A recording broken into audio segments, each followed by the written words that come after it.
ছাত্রছাত্রীরাই হচ্ছে আগামী দিনে দেশের ভবিষ্যৎ। তাদের উপরই এক ভারত শ্রেষ্ঠ ভারত বা এক ত্রিপুরা শ্রেষ্ঠ ত্রিপুরা গঠন নির্ভর করছে। তাই প্রতিটি শিক্ষা প্রতিষ্ঠানে পড়াশোনার পাশাপাশি ছাত্রছাত্রীদের মূল্যবোধের বিষয়েও শিক্ষা দেওয়া প্রয়োজন। সোমবার রবীন্দ্র শতবার্ষিকী ভবনে বীর বিক্রম মেমোরিয়াল কলেজের নবাগত ছাত্রছাত্রীদের নবীনবরণ অনুষ্ঠানে মুখ্যমন্ত্রী ডক্টর মানিক সাহা একথা বলেন। নবীনবরণ অনুষ্ঠানে মুখ্যমন্ত্রী বলেন, দেশের প্রধানমন্ত্রী নরেন্দ্র মোদী বলেছেন, যাদের কাছে জ্ঞান থাকবে পৃথিবী তাদের হাতের মুঠোয় থাকবে। এই জ্ঞান লাভের অন্যতম স্থান হচ্ছে শিক্ষা প্রতিষ্ঠান।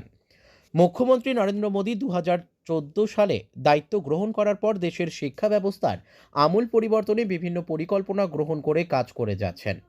প্রধানমন্ত্রীর মার্গদর্শনেই দীর্ঘদিন ধরে দেশে নতুন জাতীয় শিক্ষানীতি প্রণয়ন করা হয়েছে। রাজ্যের শিক্ষা প্রতিষ্ঠানগুলিতে ইতিমধ্যেই নতুন জাতীয় শিক্ষানীতি কার্যকর করা হয়েছে। শিক্ষক শিক্ষিকাদের নতুন জাতীয় শিক্ষানীতির বিভিন্ন দিকগুলি সম্পর্কে ছাত্রছাত্রীদের আরও বেশি করে সচেতন করার দায়িত্ব নিতে হবে। ইউ হ্যাভ টু রিড, পড়াশোনা করো ভালো করে। প্রধানমন্ত্রীজি বারবার বলছেন যে এই পৃথিবীটা আগামী দিনে তাদের জন্য যাদের কাছে নলেজ থাকে। নলেজ ছাড়া কোনো অবস্থায় কিচ্ছু হবে না।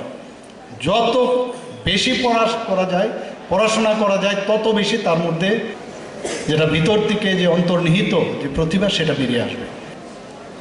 আমাদের ইনফ্রাস্ট্রাকচারের জন্য আমরা তো চেষ্টা করছি কলেজের বা আমরা উচ্চশিক্ষার ক্ষেত্রে যা যা করার আমরা এখানে মাননীয় প্রধানমন্ত্রীজি ন্যাপের কথা এতদিন বাদে 2 দশকের পরে ন্যাশনাল এডুকেশন পলিসি উনি লাগু করেছেন।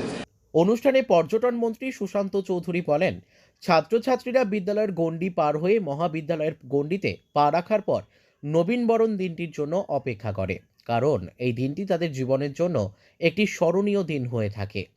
তিনি বলেন, ছাত্রছাত্রীদের সবসময় মনে রাখতে হবে যে সবার আগে দেশ। তাই দেশের ঐক্য ও সার্বভৌমত্ব রক্ষায় সবসময় সচেষ্ট থাকতে হবে। প্রত্যেকের মধ্যেই দেশপ্রেমের ভাবনা জাগিয়ে তুলতে হবে।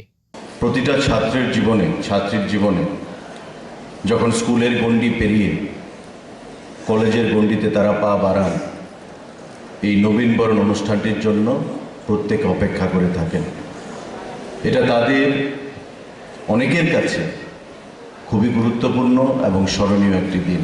বৈচিত্র্যের মধ্যে ঐক্য, যেটা ইউনিটি ইন ডাইভার্সিটি হিসেবে আমরা বলি, সেই জিনিসটাই আমাদের প্রত্যেকের মধ্যে এখানে বিরাজ করছে।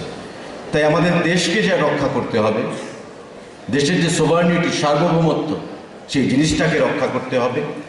Bureau report, news daily Bharat.